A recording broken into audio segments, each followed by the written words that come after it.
Hoje você vai descobrir por que o homem que o mundo conheceu como Papa dos Jovens era, na prática, uma das mentes mais estratégicas e controversas do século XX.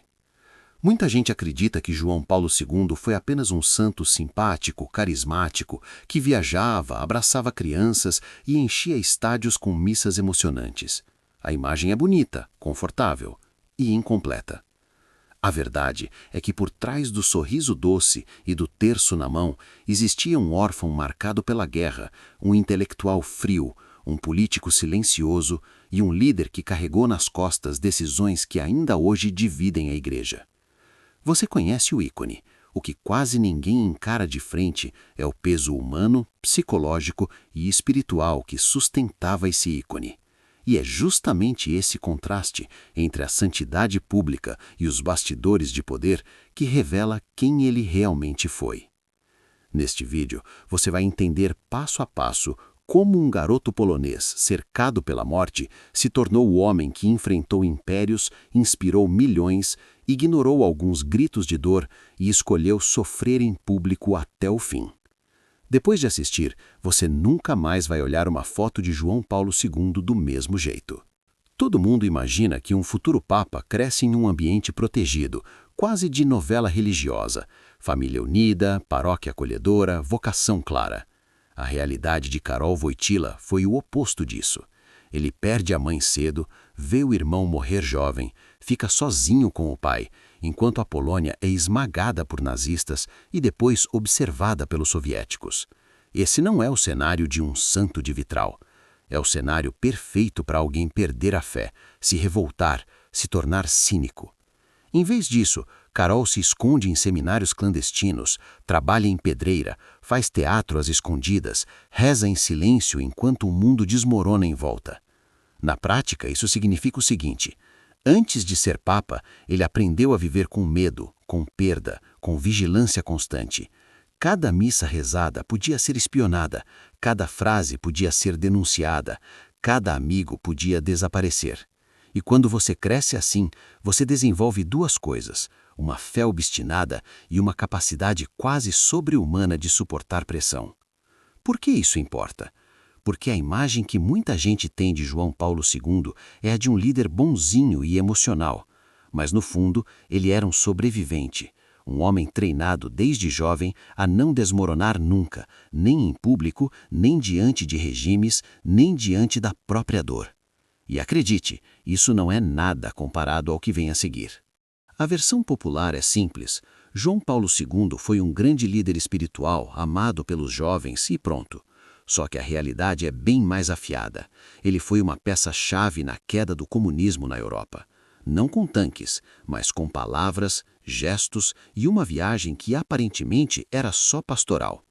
Quando ele volta à Polônia em 1979 como Papa, o país está sob regime comunista, vigiado, controlado, sufocado. Milhares se reúnem para vê-lo. E o que ele faz? Não chama a revolta direta, ele faz algo mais perigoso. Lembra a um povo humilhado que ele tem alma, memória, dignidade.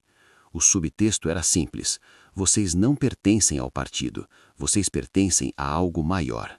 Essa visita acende uma faísca.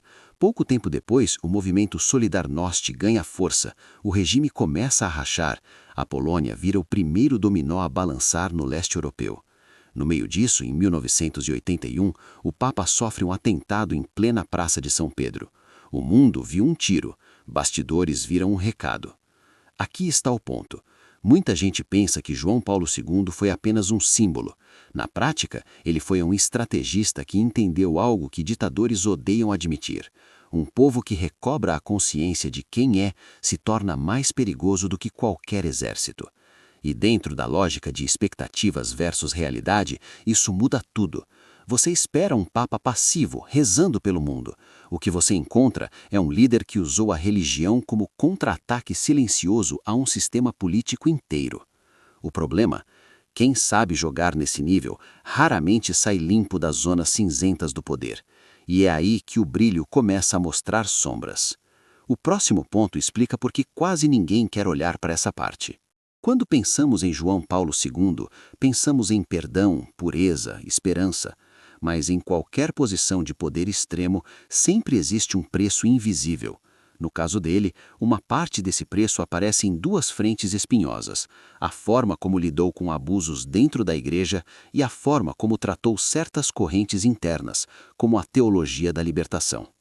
Do lado de fora, a expectativa é simples. Um Papa Santo sempre faz o certo, protege os débeis, pune os culpados. Do lado de dentro, a realidade é bem mais brutal. Proteger a instituição às vezes fala mais alto do que proteger pessoas. Em vários casos, denúncias sobre abusos demoraram anos ou décadas para serem ouvidas, levadas a sério e tratadas com a firmeza que as vítimas mereciam. Alguns clérigos problemáticos foram protegidos, blindados, defendidos com uma lealdade que hoje parece quase incompreensível. Ao mesmo tempo, João Paulo II foi duro com padres e teólogos que misturavam fé e política em chave revolucionária, especialmente na América Latina. Para muitos, ele foi o defensor da ortodoxia, o guardião da fé pura. Para outros, ele foi o homem que silenciou vozes que tentavam encarnar o evangelho no meio da pobreza e da opressão. Por que isso importa para entender quem ele realmente foi? Porque desmonta a ilusão de um líder sempre infalível, sempre alinhado com o lado certo da história humana. Mostra um homem tentando equilibrar doutrina, poder, medo de cismas internos e pressão externa, enquanto o mundo gritava por respostas.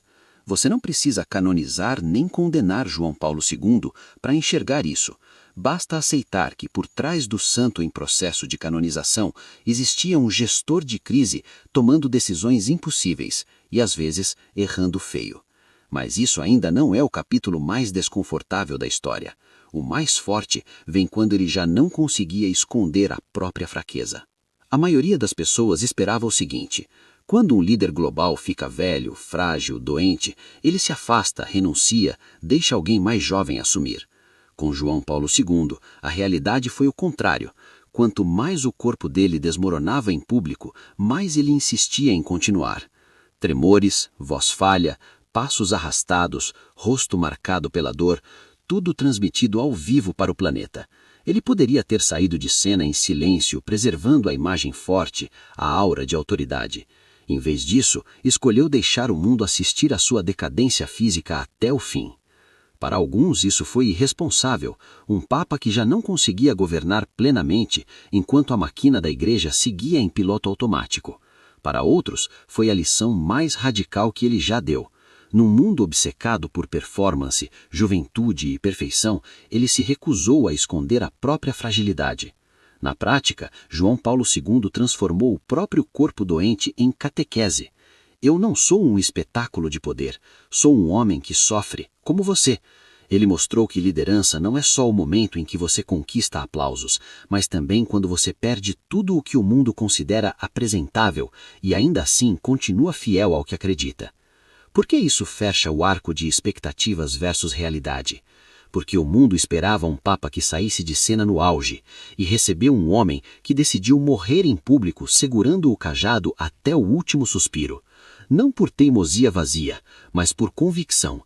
Se ele pregou que a vida tem dignidade até o fim, precisava viver isso no próprio corpo. Quando você pensa em João Paulo II agora, talvez a imagem não seja mais tão limpa, nem deveria. Por trás das multidões gritando seu nome, do santo súbito, dos recordes de viagens e das fotos sorridentes, existia um sobrevivente da guerra, um estrategista geopolítico, um líder espiritual sincero e um homem falho como qualquer outro.